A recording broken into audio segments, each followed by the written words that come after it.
Há um texto na palavra do Senhor que se encontra em Isaías 55, versículos 8 e 9.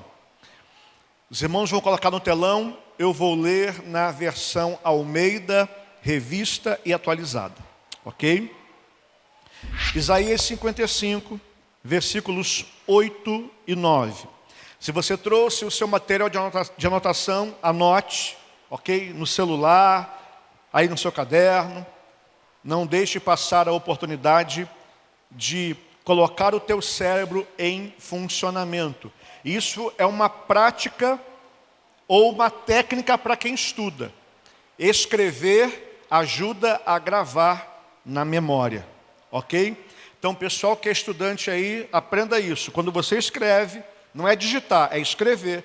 Você tem a habilidade de guardar mais na sua memória, tá bom? Isaías 55, 8 e 9 diz: porque os meus pensamentos não são os vossos pensamentos, nem os vossos caminhos, os meus caminhos, diz o Senhor. Porque assim como os céus são mais altos do que a terra, assim são os meus caminhos mais altos do que os vossos caminhos, e os meus pensamentos mais altos do que os vossos pensamentos. Feche seus olhos um pouquinho, vamos orar. Obrigado, Senhor, por essa noite. Obrigado pela tua graça. Obrigado pela tua bondade. Obrigado pelo teu amor. Obrigado porque mais uma vez podemos reunir como igreja para celebrar, para bendizer e para exaltar o teu nome. Que neste tempo no qual estamos aqui para cultuar ao Senhor, os nossos corações estejam liberados, as nossas mentes desatadas, e que o teu Espírito Santo, opere em nós, nos dando uma mente de sábios, para que possamos receber a tua palavra, possamos compreendê-la e possamos aplicá-la à nossa vida, para a glória do teu nome, em nome de Jesus. Amém. Então o profeta está falando aqui algo muito sério. Há um abismo muito grande entre os pensamentos de Deus e os nossos.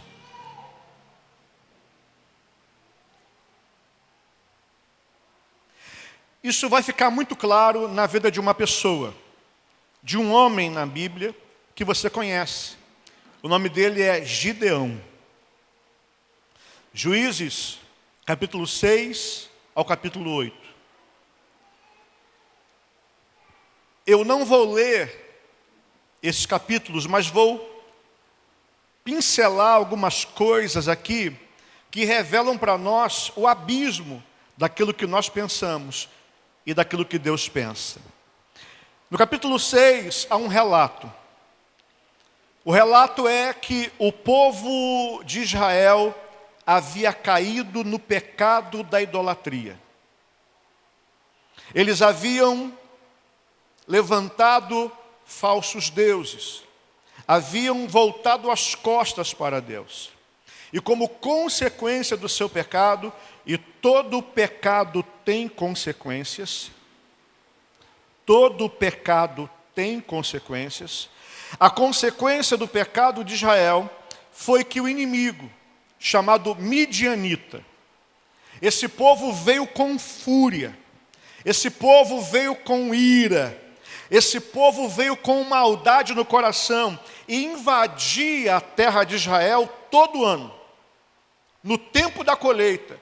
Então Israel trabalhava, semeava a terra, regava a terra, cuidava da plantação, a plantação começava a crescer, e agora era o momento em que Israel pensava, vamos colher, vamos tomar posse da colheita, do fruto do nosso trabalho. Mas quando eles pensavam que iam se apossar do fruto da terra, da colheita, os midianitas vinham e tomavam tudo, roubavam tudo. E isso começou a colocar o povo numa condição de miséria, de pobreza, uma situação terrível.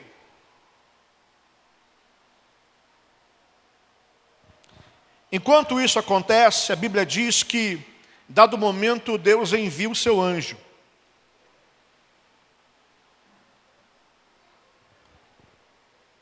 Juízes 6:12. E o anjo do Senhor vai até um lugar escondido, onde havia um jovem. Esse jovem estava ali tentando salvar o pouco que tinha das mãos do inimigo. Ele estava no lagar, um lugar no qual se pisava a uva para se fazer vinho. E ali ele estava malhando o trigo. E a Bíblia diz que o anjo de Deus se apresenta a ele e o sauda. Ou saúda, na verdade. E o saúda dizendo: poderoso guerreiro.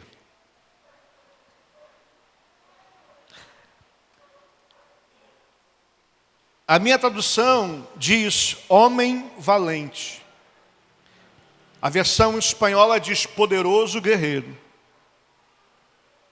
Só que esse rapaz está escondido. E como a maioria do povo, ele está com medo. Ele está assustado. Ele está preocupado. Ele está com medo de que a sua colheita também fosse roubada. E quando Deus envia o seu anjo e fala com ele dessa forma, fica claro aqui o que nós lemos em Isaías 55.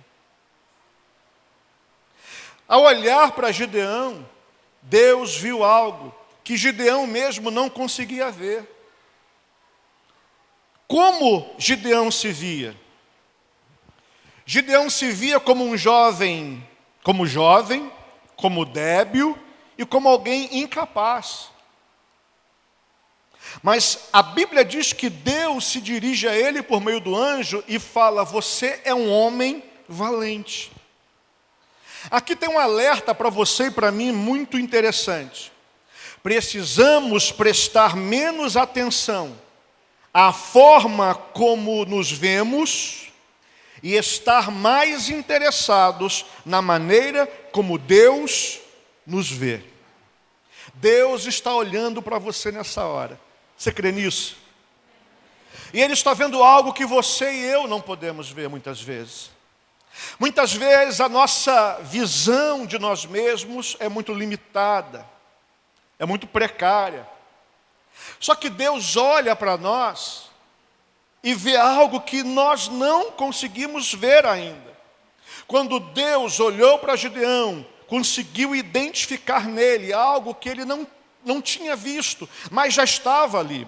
E é interessante que você atente para o que eu vou dizer para você. Se você é crente em Jesus Cristo, se você confessou a Jesus Cristo como teu Senhor e Salvador, a Bíblia diz que você é um novo homem.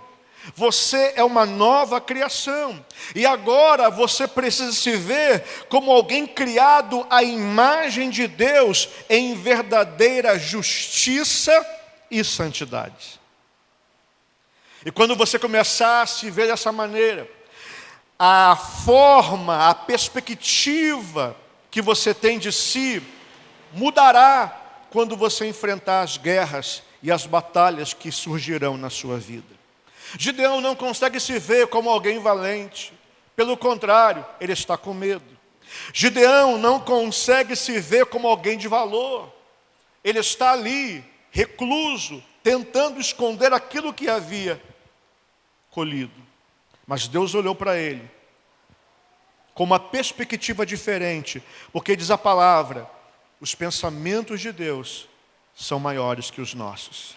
Os caminhos de Deus são maiores que os nossos. E a Bíblia diz então que, ao se apresentar, o anjo do Senhor lhe dá um chamado. Gideão é levantado para conduzir o exército de Israel na batalha contra o povo invasor, na batalha contra os midianitas. E a Bíblia diz que Gideão, cheio de graça e de renovo pela unção de Deus na sua vida, ele toca a trombeta e ele reúne um exército. Isso é interessante, porque muitas vezes nós lemos esse texto e não fazemos uma comparação entre os exércitos que são apresentados aqui na história. Vamos olhar aqui a composição dos exércitos envolvidos nessa história. Gideão toca a trombeta, e a Bíblia diz, Juízes 7:3, 32 mil homens se juntam a Gideão. Então, na verdade, havia homem em Israel, havia gente disposta a lutar, mas infelizmente eles estavam dispersos. Mas agora surgiu alguém e os convoca para a batalha. Então, num momento, Gideão tem 32 mil homens. Mas e o inimigo? E os midianitas? Quantos homens tinham? Juízes capítulo 8, verso 10, diz que haviam 135 mil midianitas.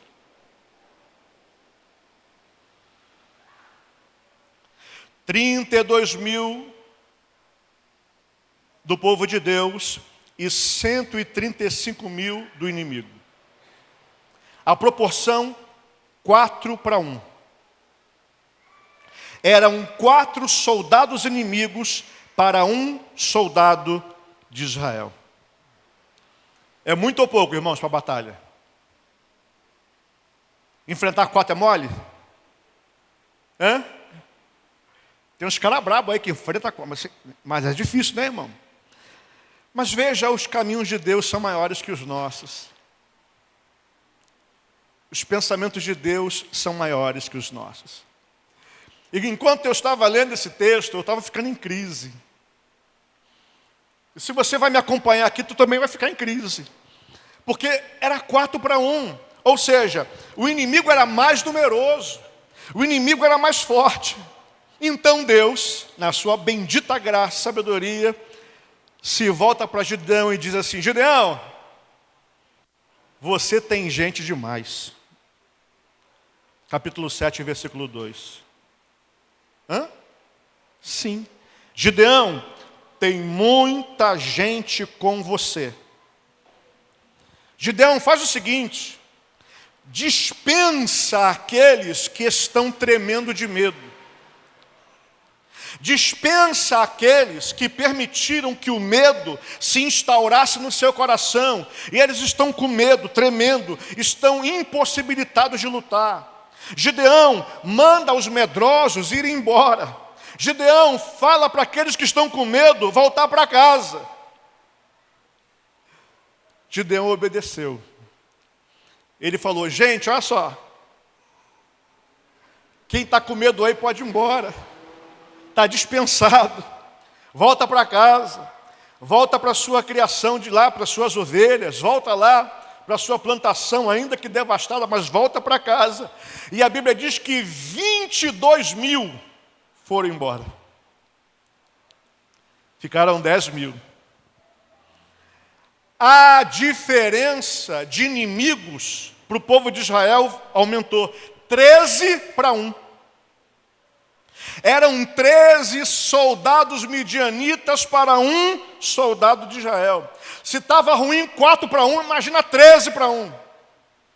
Não é 13, né, irmão? Tinha que ser 13, né? Só Jesus. Desculpa, um lapso aqui. Porque quer acabar com o povo mesmo, rapaz. Misericórdia. Então a gente tem aqui uma situação complicada. Porque de 4:1, agora 13:1. Eu não queria estar na pele de Gideão. Mas Deus diz que os seus caminhos são mais altos que os nossos. E os seus pensamentos são maiores que os nossos. Então o Senhor se volta para Gideão e diz: Gideão, tem uma coisa, filho. Eu não terminei. Sim, o Senhor fala. E o Senhor diz, capítulo 7, versículo 4. Ainda tem muita gente. Eu não sei o que Gideão pensou.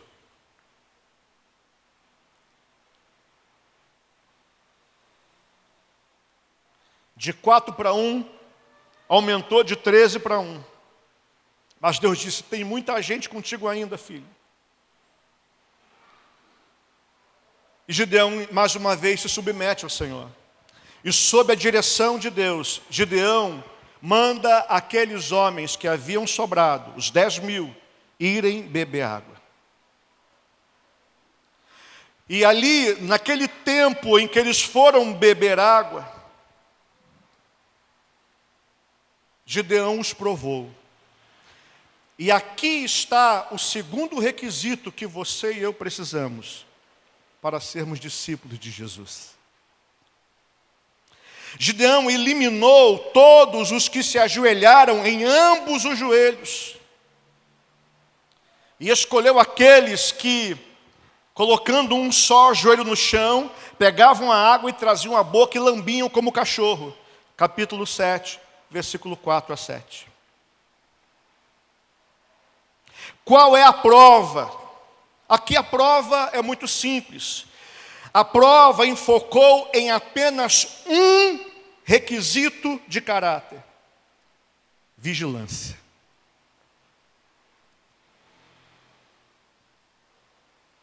Aqueles que beberam água de modo habitual,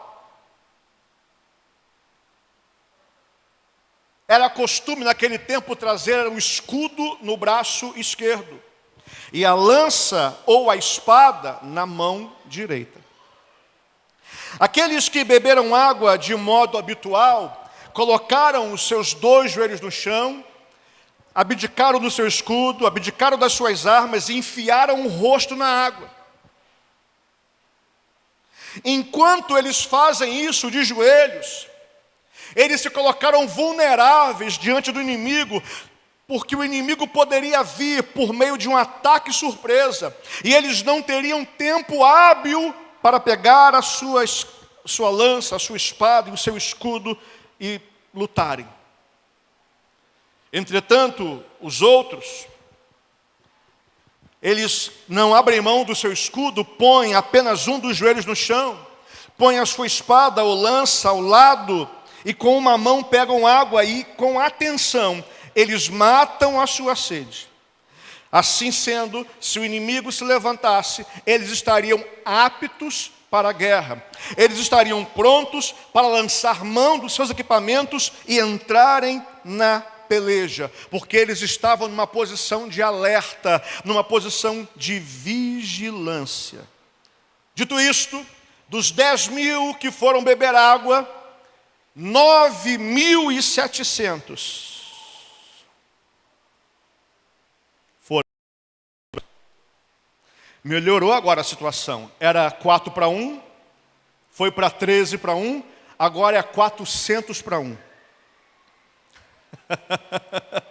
100 homens equivale a uma companhia de um quartel de infantaria. É muito homem. Ou seja, era quase que um batalhão para um soldado. Misericórdia.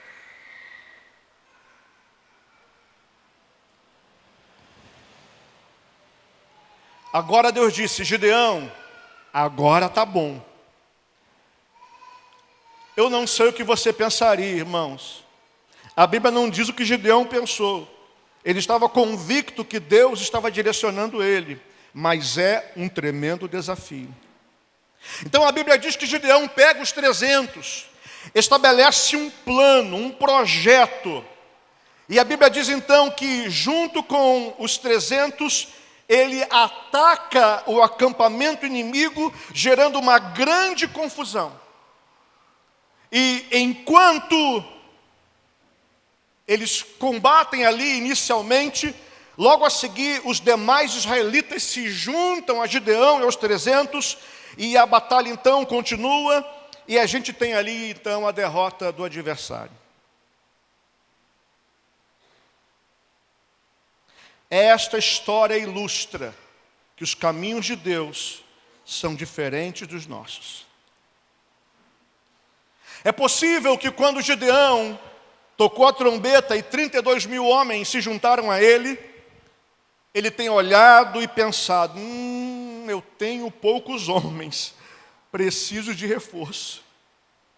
Mas a partir da perspectiva de Deus era o contrário. Gideão, você tem gente demais.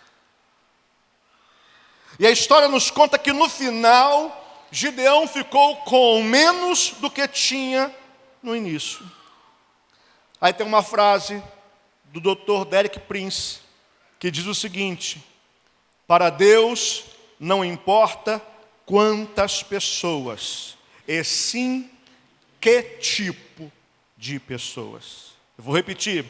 Para Deus não importa quantas pessoas, e sim que tipo de pessoas. Essa história, amados, nos faz refletir. Portanto, à luz dessa história, cada um de nós deve fazer agora uma avaliação pessoal. No exército de Deus que está se reunindo hoje, eu serei um dos poucos escolhidos?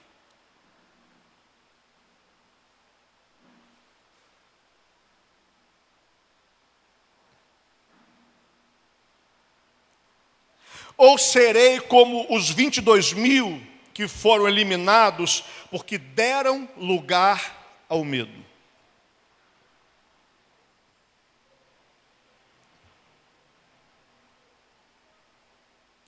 Ou serei como os 9.700 que deixaram as armas de lado e enfiaram o rosto na água?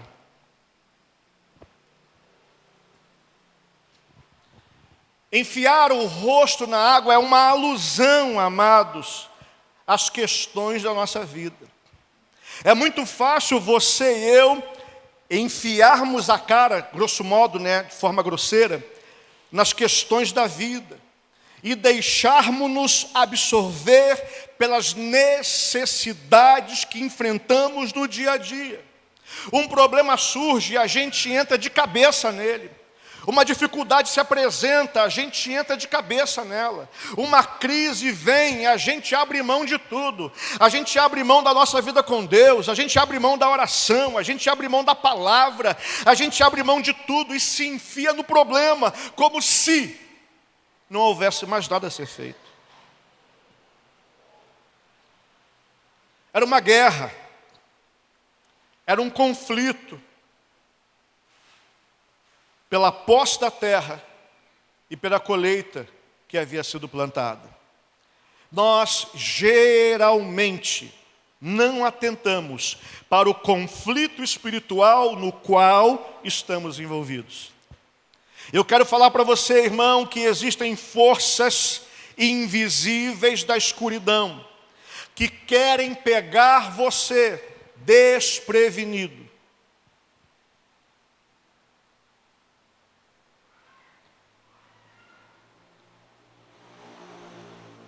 Por isso a vigilância é um requisito fundamental para você. Se você é crente em Jesus Cristo, você precisa ter uma vida de vigilância. E vigiar não é fácil. Manter-se vigilante exige disciplina pessoal e consciente.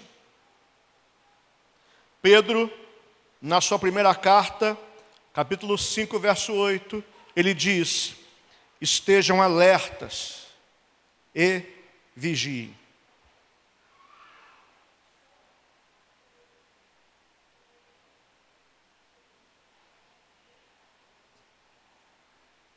Parece até uma redundância,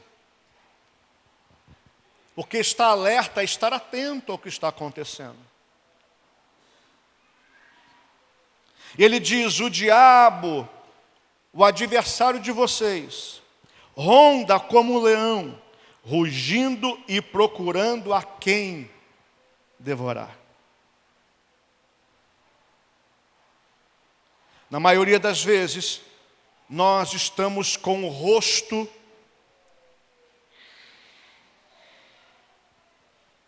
dentro das crises e dos problemas e nos esquecemos do conflito espiritual no qual estamos vivendo. Então, o alerta da palavra de Deus é se ignorarmos essa advertência, de ficar alerta e vigilante, ficaremos vulneráveis aos sutis e imprevisíveis ataques de Satanás. O inimigo vem de forma sutil. O inimigo vem de modo que você não está prevendo, porque ele deseja pegar você desprevenido, passar na prova da vigilância. Era fundamental para aqueles homens. Eu vou te dizer por quê. Porque a prova não era a guerra ainda. A guerra só viria depois da prova. O que eu quero dizer para você é que se você está sendo provado, irmão, a guerra não chegou ainda.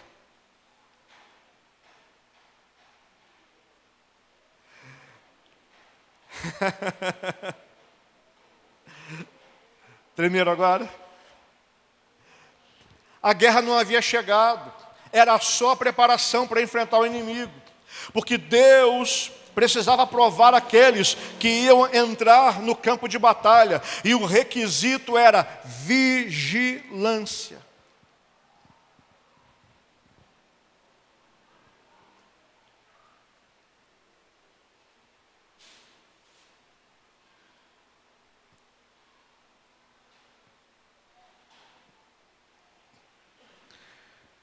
Precisamos vigiar em todo o tempo.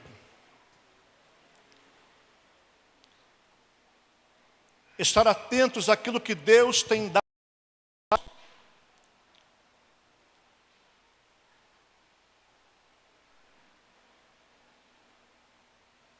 Por isso precisamos trazer o escudo. Paulo diz que o escudo da fé, ele é imprescindível para apagar ou para reter os dardos inflamados do maligno. Aqueles de vocês que já viram filmes medievais sabem que os arqueiros costumavam colocar substâncias que queimam, combustível, né? E colocavam fogo e lançavam no inimigo,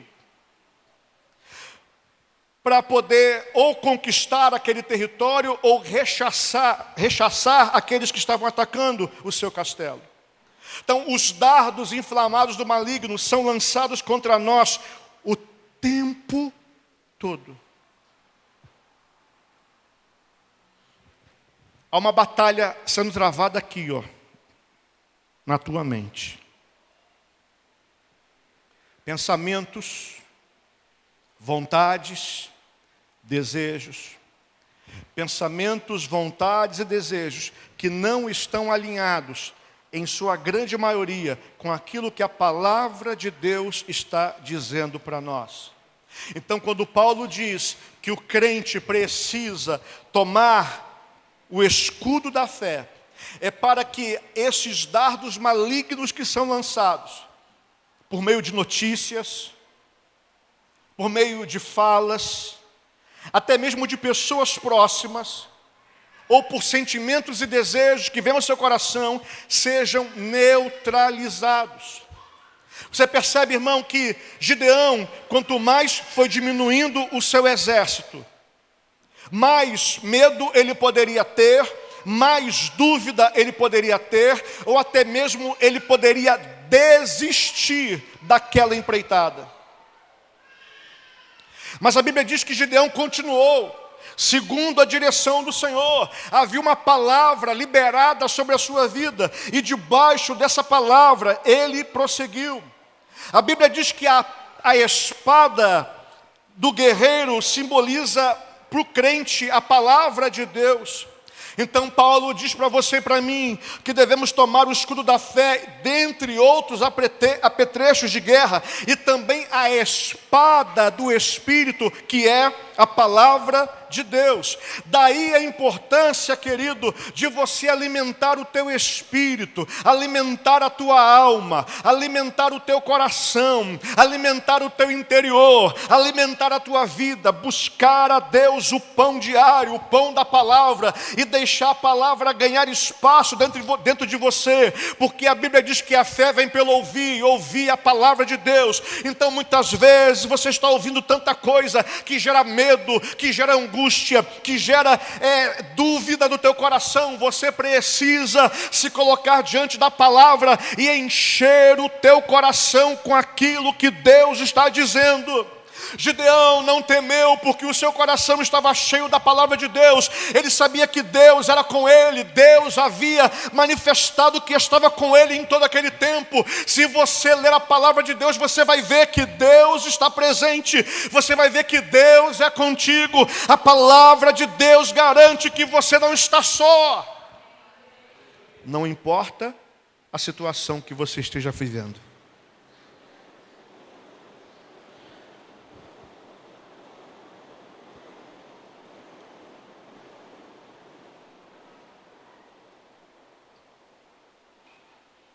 Então Gideão, com um exército infinitamente inferior e menor, vence. Porque o desejo de Deus não é que você ganhe pela tua força. Os caminhos de Deus são maiores, os pensamentos de Deus são mais altos. O que Deus quer que você entenda é que no momento que você começa a depender dEle, aquilo que é impossível se torna possível na tua vida.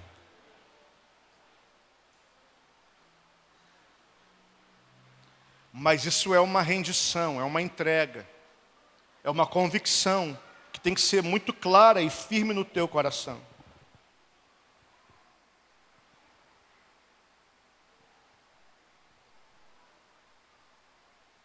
Gideão começa com os 300 e logo depois outros milhares se juntam a ele. Mas o fato é que quando não tinha ninguém, havia alguém que tinha coragem, havia alguém que cria na palavra de Deus, havia alguém que estava disposto a obedecer ao chamado do Senhor. Nessa reflexão, quem é você?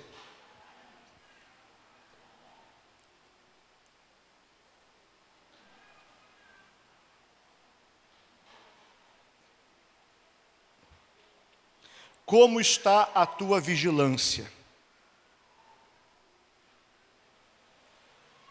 Como está a tua espada?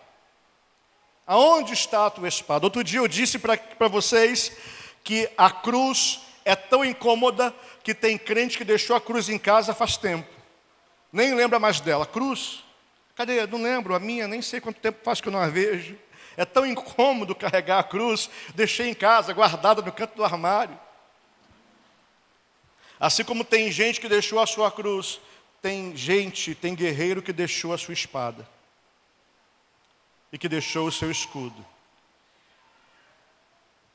E se você estiver desarmado nessa batalha, você não vai prevalecer. Porque entenda, havia uma palavra de Deus para Gideão, mas Gideão teve que lutar. Havia uma palavra de Deus para Gideão, mas Gideão precisou lutar. E enquanto ele lutou, Deus manifestou o seu poder para desbaratar o exército do inimigo. Então não pense, querido, que você vai ficar de braço cruzado e vai dizer: Deus, vai lá e faz para mim.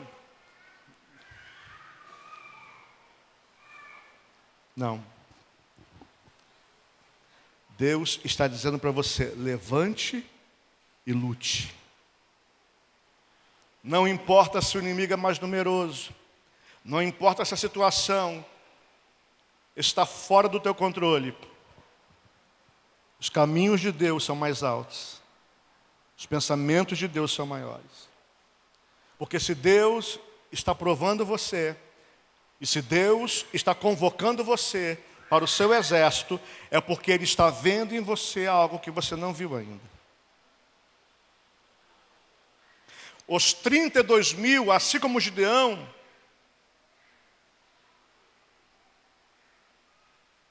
tinham algo que chamou a atenção de Deus. Mas no caminho, eles permitiram que coisas, pensamentos, atitudes entrassem e roubassem deles aquilo que Deus havia visto. Quando Deus fala com Gideão, ele diz: eu sou menino, eu sou débil, eu sou fraco, a casa do meu pai é a menor, eu sou o menor, eu sou o mais novo, eu não tenho condição. Deus disse: você é um homem valente. E quando Gideão entendeu isso, ele foi e pelejou. Aqueles 32.000 também tinham uma característica, mas no caminho permitiram que o medo e a falta de vigilância roubasse deles a oportunidade de trazer um grande livramento para o povo de Deus. A batalha, querido, na qual você não é só pela tua vida ou pela tua casa. A batalha na qual você está inserido é para alcançar aqueles e aquelas que estão vivendo sob a opressão do diabo. É gente que agora está sofrendo, é gente que agora está chorando, é gente que agora está em trevas, é gente que agora não consegue achar saída, é gente que agora não tem um Deus como você tem. Eles não sabem a que recorrer, eles vão a um, eles vão a outro, eles vão a imagens, eles vão a ídolos, eles vão a qualquer coisa que diga para eles, porque eles estão desesperados. Por isso, querido, você é alguém que está sendo levantado nesse tempo. Portanto, não permita que o medo, não permita que a falta de vigilância neutralizem você, porque vidas estão precisando de gente chamada pelo Senhor para ir e ser instrumento de Deus para mudar a sua sorte, para mudar a sua vida. Talvez você se veja e diga: não sou eu, é você sim, porque lá na cruz Jesus morreu por você. A Bíblia diz que Deus olhou para você e você ainda era uma substância informe no ventre da sua mãe, e Ele escolheu você.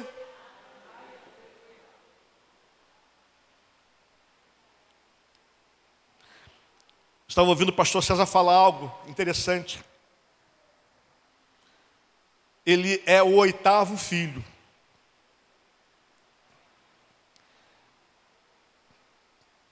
E ele conta que, quando nasceu o 7º filho, o seu pai fez uma cirurgia para não ter mais filhos.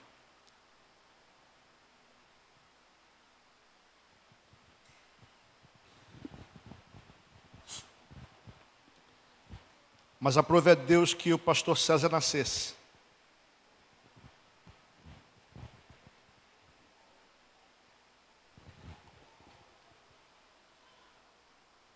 Olhe para mim. Os filhos que você não quer ter podem ser os instrumentos que Deus vai usar para abençoar a nova geração. E pode ser o filho físico ou o filho espiritual. Os filhos que você não quer ter, pode ser o canal de Deus para abençoar a nova geração. O pai dele, a mãe dele não queriam mais filhos, nasceram 7, mas Deus queria o 8º. E aí você vai olhar a vida do pastor César, a família, o ministério, as nações impactadas pela vida dele, para a glória do nome do Senhor. Foi porque Deus queria que ele viesse. Porque gerações estão sendo impactadas. A Bíblia diz, querido, que Deus chamou você e te escolheu para que você seja frutífero. Então existem frutos que vão vir. Deus vai dar frutos a você. Deus vai te dar condições de gerar filhos espirituais ou naturais, para que eles sejam um canal de Deus para abençoar vidas. Amados, o nosso estado precisa ser impactado pelo Evangelho. O nosso país precisa ser impactado pelo Evangelho. As nações do mundo precisam ser impactadas pelo Evangelho. O Brasil hoje, irmãos, houve um tempo em que o Brasil recebia pregadores, missionários de fora. Durante muito tempo eles vinham aqui para ministrar sobre nós. Agora, amados, o Brasil tem mandado missionários para vários lugares do mundo. Homens e mulheres de Deus têm sido levantados em nossa nação para irem a lugares, a países, principalmente países onde o cristianismo foi muito forte e que hoje está praticamente erradicado. E eles estão nesses países levando a tocha, levando o legado, levando a bandeira, mantendo de pé a chama do Evangelho, proclamando que Jesus Cristo é o Senhor, proclamando que Deus é o mesmo ontem, hoje e o será eternamente, proclamando que Deus não mudou, Ele continua salvando, curando, libertando, e ainda mais, Ele voltará para buscar a sua igreja. Amados, o nosso país teve um tempo em que ele recebia gente de fora para ouvir o Evangelho, agora ele está mandando gente para fora para pregar o Evangelho, mas apesar disso, o nosso país precisa ser impactado pelo poder de Deus. Aonde estão os soldados? Valentes, homens valentes, mulheres valentes, guerreiros valentes. Você não viu, mas Deus viu. Você não sente, não precisa sentir, Deus já olhou e viu. Ah, mas eu não me vejo, não importa, Deus já viu. Mas eu não sinto, não importa, Deus já falou. A Bíblia diz, amados, que o Espírito Santo está em nós para nos capacitar para uma obra que está muito além das nossas condições, para nos habilitar, para nos conduzir numa obra que nós não temos condições de realizar. Mas para a glória do nome do Senhor, o Espírito Santo fez morada em nós, e Ele está capacitando homens e mulheres que querem se manter vigilantes, homens e mulheres que não querem ceder ao medo, homens e mulheres que não querem dar lugar ao diabo, homens e mulheres que ouviram a voz de Deus e disseram, eis-me aqui, envia-me a mim. Será que tem alguém aqui nessa noite? Aleluia, dê um aplauso ao Senhor Jesus, querido.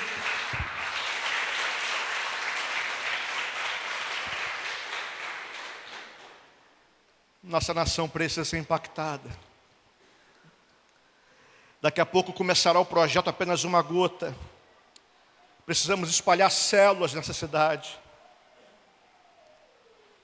Precisamos carregar essa tocha do legado que nos foi passada. Outro dia eu mandei uma mensagem, uma pregação dessa para um pastor amigo que me conheceu quando eu era ainda um menino na igreja, que foi um dos homens que me ajudou na minha caminhada, para que eu continuasse no Evangelho e não me afastasse. Aí eu mandei para ele o vídeo da pregação, ele disse, eu vou mandar para uma outra irmã, que eu não a vejo há mais de 30 anos, e essa irmã também caminhou durante a minha juventude, meus primeiros passos no Evangelho. Eu falei para ele assim, olha, se eu cheguei até aqui abaixo de Deus, foi porque você, aquela irmã, outros irmãos oraram pela minha vida.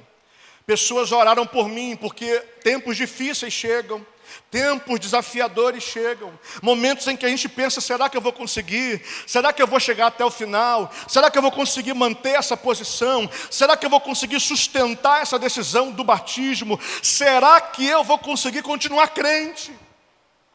Porque as guerras vêm, as lutas vêm. E esses homens e mulheres me sustentaram na minha vida de fé. E eu falei para eles, se eu cheguei até aqui abaixo de Deus, é porque havia gente como vocês me dando graça, me dando suporte, orando pela minha vida. Amado, você pode ser canal de Deus, porque pode ter alguém aqui hoje querendo desistir, pode ter alguém aqui hoje desanimado, pode ter alguém aqui hoje pensando em voltar atrás, ou até alguém que não veio hoje, e que você vai encontrar amanhã na célula, ou que você vai chegar em casa e vai dizer, olha, não vi o irmão, não vi a irmã, vai mandar uma mensagem, vai ligar para ele ou para ela e vai dizer como você está. Alguém que está pensando em voltar atrás, Deus já olhou para ele e viu, é valoroso, é valente, mas a tentação, a luta, a opressão, a guerra foi tão forte, ele se sentiu só, não teve força para continuar, precisa de alguém que o ajude, e você pode ser o canal de Deus, para que esse irmão e essa irmã se mantenha de pé, e continue a sua batalha. Precisamos de homens hoje, como os 300, que venceram o medo, que venceram a dúvida, que se mantiveram vigilantes, mesmo em face de um inimigo muito maior do que eles. Eles acreditaram na palavra de Deus, e a vida deles foi um instrumento para salvar a nação. Querido, creia na palavra de Deus, e a tua vida é um instrumento para salvar a nação. Minha irmã, continue caminhando com Deus, continue vigiando, continue santificando a sua vida, continue dizendo não para o pecado, e Deus vai usar você para salvar essa nação. Quero convidar você a ficar em pé nesse momento em nome de Jesus.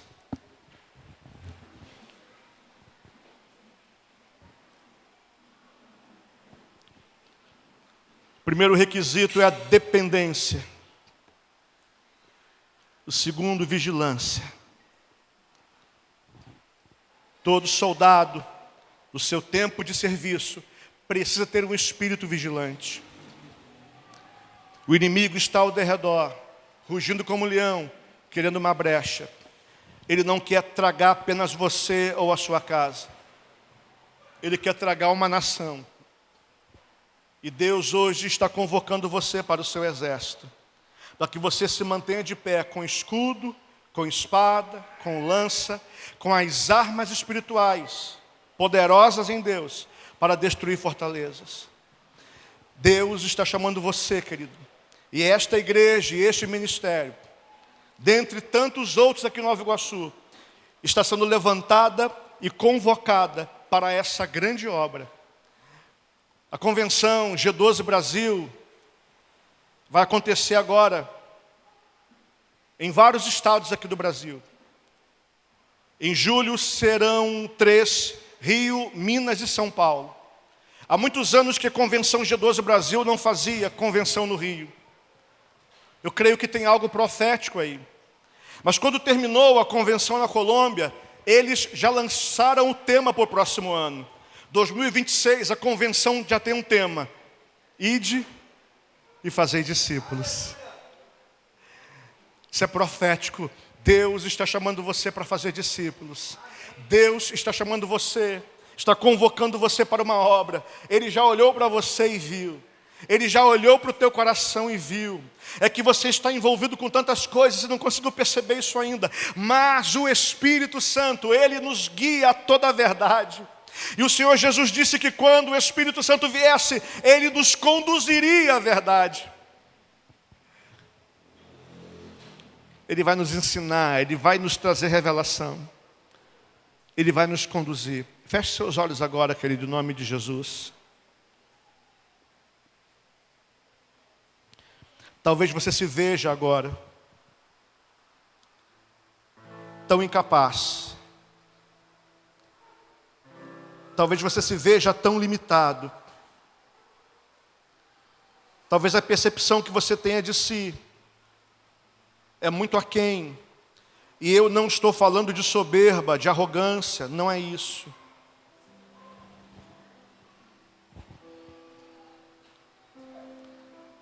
Porque os meus pensamentos não são os vossos pensamentos, nem os vossos caminhos, os meus caminhos, diz o Senhor.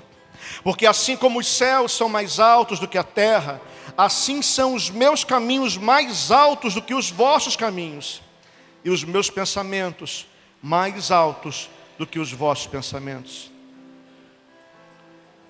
Talvez você se veja tão incapaz e tão limitado. São dias difíceis, são dias desafiadores. E foi em um desses dias que Deus encontrou Gideão. Eu quero falar para você nessa noite: os olhos do Senhor estão neste lugar. Não adianta se esconder, os olhos de Deus vão te encontrar. Encontrou Gideão escondido. Não vai encontrar você e eu aqui nessa noite. E quando Deus o encontra, há uma palavra do coração de Deus para ele: homem valoroso, homem valente, o Senhor é contigo.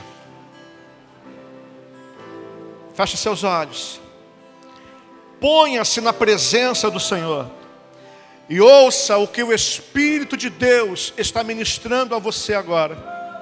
Em nome de Jesus, eu peço que você se desligue de tudo nesse momento e adentre a sala do trono, o lugar da presença de Deus. Deixe o Espírito Santo falar com você agora, em nome de Jesus. Shalom, queridos, tudo bem? Eu tenho certeza que vocês acabaram de assistir uma pregação que veio do coração de Deus para o coração de vocês. E com certeza eu creio que Deus falou poderosamente. Mas eu quero falar mais alguma coisa para vocês agora. Nós estamos em meio a um projeto para comprar um terreno. Nós cremos que Deus quer nos dar um espaço maior, um lugar em que possamos construir um prédio, construir um lugar para poder comportar as pessoas que vão chegar aqui na nossa igreja. E eu quero convidar cada um de vocês para serem parceiros nossos nesse projeto. Tem um QR Code aí no vídeo e vocês podem fazer uma oferta, segundo aquilo que Deus colocar no coração de vocês. Não é obrigatório, não é nada que vocês façam porque são forçados a fazer. É apenas um ato de abençoar a nossa vida, uma vez que cremos que essa palavra chegou ao coração de vocês e também abençoou vocês. Então contamos com a oração e também com o investimento de vocês para que a obra de Deus continue crescendo. Em nome de Jesus. Obrigado, Deus abençoe vocês.